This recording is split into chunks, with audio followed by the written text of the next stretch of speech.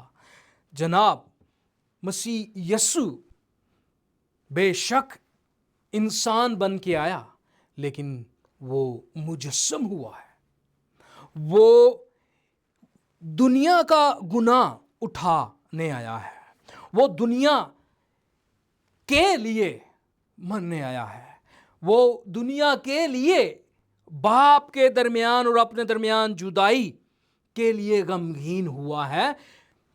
کرنتھیوں کے خط میں لکھا ہے کہ پس ہم مسیح کے ایلچی ہیں۔ آج جب میں آپ کو یہ کلام سنا رہا ہوں تو مسیح کا ایلچی ہوتے ہوئے آپ کے سامنے التماس کرتا ہوں کہ ہم مسیح کی طرف سے منت کرتے ہیں کہ خدا سے میل ملاپ کر لو۔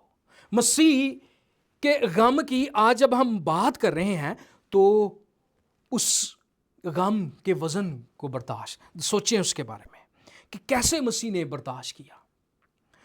جو گناہ سے واقف نہ تھا اس کو اس نے ہمارے واسطے گناہ ٹھہرایا تاکہ ہم اس میں ہو کر خدا کی راست بازی ہو جائیں۔ میں آپ کے سامنے یہ التماس کرتا ہوں، سوچیں یہ گناہ جو خدا کے خلاف ہوا کتنا بڑا تھا کہ مسیح کو، جو یوحنا فرماتا ہے مجھ سے مقدم ہے کیونکہ وہ مجھ سے پہلے ہے، اس بات کو ثابت کرتا ہے کہ کوئی انسان اس قابل نہیں کہ یہ کہہ سکے کہ میرے نیک اعمال کی وجہ سے میں جنت میں جا سکتا ہوں۔ کوئی نبی، کوئی رسول، کوئی پیغمبر یہ نہیں کہہ سکتا کہ میں دنیا کا گناہ اٹھانے کے لیے آیا ہوں۔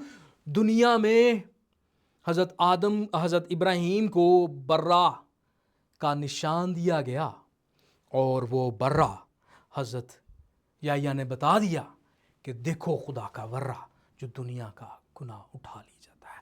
اگر آج بھی آپ اس برے کی قربانی کو رد کرتے ہیں تو آپ خدا کے سامنے اس کے جواب دیں۔ آئیں ہم آخری حصے کی طرف آئیں گے اور سوچیں گے کہ مسیح یسوع جب دعا کرتے ہیں تو وہ ہمیں کیا سکھاتے ہیں۔ اس میں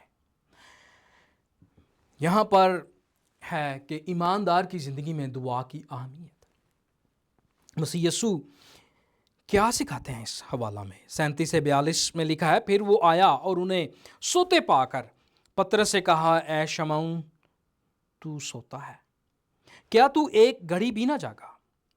جاگو اور دعا کرو تاکہ آزمائش میں نہ پڑو۔ روح تو مستعد ہے مگر جسم کمزور ہے۔ وہ پھر چلا گیا اور وہی بات کہہ کر دعا کی، اور پھر آ کر انہیں سوتے پایا کیونکہ ان کی آنکھیں نیند سے بھری تھی اور وہ نہ جانتے تھے کہ اس سے کیا جواب دیں۔ پھر تیسری بار آ کر ان سے کہا، اب سوتے رہو اور آرام کرو، بس وقت آ پہنچا، دیکھو ابن آدم گناہ گاروں کے ہاتھ میں حوالہ کیا جاتا ہے۔ اٹھو چلیں، دیکھو میرا پکڑوانے والا نزدیک آ پہنچا۔ مسیح فرماتے ہیں جاگو اور دعا کرو۔ مسیح یسوع نے ان 10 آیات میں 4 دفعہ دعا کا ذکر کیا۔ آپ نے کہا دعا کرو، خود دعا کرنے لگا، پھر کہا جاگو اور دعا کرو، اور یہ کہہ کر پھر دعا کی۔ مسیح یسوع نے 3 بار یہاں پر ایکشن ہمیں نظر آتا ہے کہ مسیح دعا کرتے ہیں، اور اسی میں وہ تلقین بھی کرتے ہیں اور بتاتے ہیں کہ دعا کرو۔ تو یوں 4 دفعہ آپ فرماتے ہیں دعا کرو، دعا کرنے لگا، جاگو اور دعا کرو، یہ کہہ کر دعا کی۔ 4 دفعہ دعا کا ذکر آیا ہے۔ دعا یہاں سے ہم سمجھتے ہیں کہ کوئی رسمی عبادت نہیں، بلکہ مسیحی علم الہیات میں یہ ایک رشتے کو ظاہر کرتی ہے۔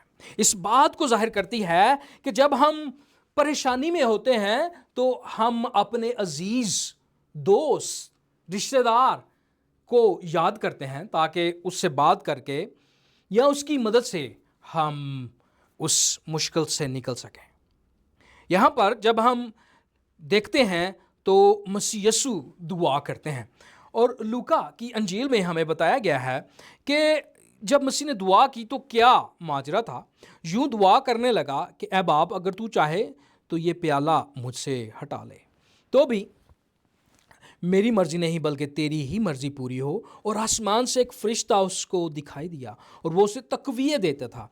پھر وہ سخت پریشانی میں مبتلا ہو کر اور بھی دل سوزی سے دعا کرنے لگا، اور اس کا پسینہ گویا خون کی بڑی بڑی بوندیں ہو کر زمین پر پٹکتا تھا۔ اندازہ لگائیں مسیح کس حالت میں ہے۔ مسیح کے پیالہ کی بات ہم نے کی کہ یہ باپ سے جدائی کا منظر ہے، یہ اس کا غم ہے۔ وہ خود کبھی اس نے گناہ نہ کیا، لیکن وہ ہماری گناہوں کو اٹھا لیے جاتا ہے۔ جب وہ اٹھاتا ہے گناہ تو یقیناً باپ کے درمیان بیٹے کی جدائی دیکھتے ہیں، اور اسی وجہ سے اسی غم کو ہم دیکھتے ہیں کہ کس قدر مسیح یسوع اس کو محسوس کرتے ہیں۔ ایمانداروں کے لیے سوال ہے، جب ہم کبھی خدا سے، مسیح نے تو کوئی نافرمانی نہ کی، لیکن اگر ہم سے کوئی نافرمانی ہو، ہم خدا کے خلاف کوئی ایسا کام کریں جس میں ہم خدا کے مخالف جائیں، تو ہماری زندگیوں میں کتنا غم پیدا ہوتا ہے۔ سوچیں، یہ سوال آپ کے لیے ہے۔ ہم کس قدر پچھتاتے ہیں، کس قدر ہم توبہ کرنے کے لیے خدا کے حضور چلے جاتے ہیں۔ یہاں پر ہم دیکھتے ہیں پطرس، جسے مسیح یسوع کہتے ہیں شمعون تو سوتا ہے، کیا تو ایک گھڑی بھی نہ جاگا۔ اگر آپ نے پچھلے خطبے میں سنا یا اس کو پڑھا یا اس حوالے کو یاد رکھتے ہیں جس کی ہم نے تفسیر کی، تو پطرس ہی کہتا ہے کہ خداوند اگر مجھے تیرے ساتھ مرنا پڑے تو میں مروں گا۔ اور یہاں وہ اپنی نیند کو برداشت نہیں کر پا رہا، وہ اپنی نیند کو کنٹرول میں نہیں کر پا رہا، بلکہ سوتا ہے، اور مسیح اس سے جان کے لیے نہیں، دعا کے لیے کہہ رہے ہیں۔ آپ اور میں جب ہم خداوند کے لیے بڑے بڑے الفاظ، بڑے بڑے قول کہہ سکتے ہیں، لیکن جب دعا کا ٹائم آئے، جب کلام کو پڑھنے کا وقت آئے، جب اس کے بارے میں کوئی بات کرنے کا وقت آئے، تو کتنا وقت اس کے ساتھ گزارتے ہیں۔ دن میں کتنی بار اس کے حضور ہم دعا کرتے ہیں۔ لوگوں کو شاید ہم بڑے بڑے بول پطرس کی طرح بتا سکیں، لیکن کسی نے کہا کہ ایماندار اس وقت ایماندار ثابت نہیں ہوتا، یا کوئی کرسچن مسیحی اس وقت ثابت نہیں ہوتا کہ وہ دنیا کے سامنے کتنا بڑا مسیحی ہے، بلکہ وہ چار دیواری میں کتنا بڑا مسیحی ہے۔ یہ بات اس کو مسیح ثابت کرتی ہے کہ وہ چار دیواری کے اندر کیسے اپنے ایمان میں پختہ اور مضبوط رہتا ہے۔ ایمان اور دعا نہایت ضروری ہے، اور یہ سب کچھ ہمیں باپ کی رفاقت سے ملتا ہے۔ ہم کیا سیکھتے ہیں؟ شاگردوں کو بار بار مسیح کہتا ہے دعا کرو دعا کرو، لیکن وہ دعا نہیں کرتے، بلکہ اپنی نیند پر بھی وہ قابو نہیں پا پاتے، اور وہ سوچتے ہیں ہم کیا کریں، ہم نیند سے بیدار ہیں، ہمارے اوپر نیند بہت زیادہ ہے۔ جناب والا، یقیناً سونا ایک اچھی چیز ہے، لیکن وہ وقت جہاں پر آپ دیکھ رہے ہیں کہ آپ پریشانی اور غمگین حالت میں ہیں، کیا آپ سوئیں گے؟ نہیں، وہ مسیح کے ساتھ باتیں صرف کر رہے ہیں۔ پچھلے حوالہ میں انہوں نے صرف باتیں کی، ہم تیرے لیے یہ کر دیں گے، ہم مرنے کے لیے بھی تیار ہیں، لیکن جب دل سے بات آتی ہے تو جب مسیح اگر غمگین ہے تو وہ بھی اس کا غم پر دیکھتے ہیں، اس کو محسوس کرتے ہیں۔ جب آپ کسی سے محبت کرتے ہیں تو اس کے غم کو اپنا غم، اس کی تکلیف کو اپنی تکلیف سمجھتے ہیں۔ دوسرے معنوں میں جب ہم مسیح کے غم کو دیکھتے ہیں تو وہ اس کا اندازہ بھی نہیں لگا پا رہے تھے کہ یہ کیا ماجرا ہے، یہ کتنا بڑا غم ہے۔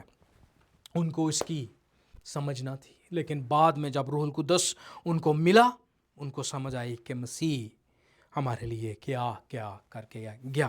اس لیے ہم آخری حوالے پر چلیں گے، اور فلپیوں کا خط ہے، اس کے دوسرے باب کی 6 سے 11ویں آیت پر ہم غور کریں گے، اور یہاں پر ہمیں پولس رسول بڑے خوبصورت طریقے سے اس کو نتیجہ ہمیں اخذ کر کے بتاتا ہے۔ کہتا ہے اس نے اگرچہ خدا کی صورت پر تھا،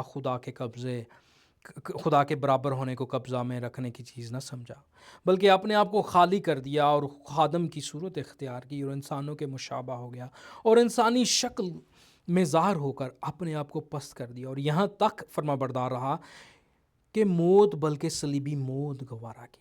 اسی واسطے خدا نے بھی اسے بہت سر بلند کیا اور اسے وہ نام بخشا جو سب ناموں سے اعلیٰ ہے، تاکہ یسوع کے نام پر ہر ایک گھٹنا جھکے، خواہ آسمانیوں کا ہو، خواہ زمینیوں کا، خواہ ان کا جو زمین کے نیچے ہیں، اور خدا باپ کے جلال کے لیے ہر ایک زبان اقرار کرے کہ یسوع مسیح خداوند ہے۔ اگر آج آپ مسیح کو خداوند قبول کریں گے تو یقیناً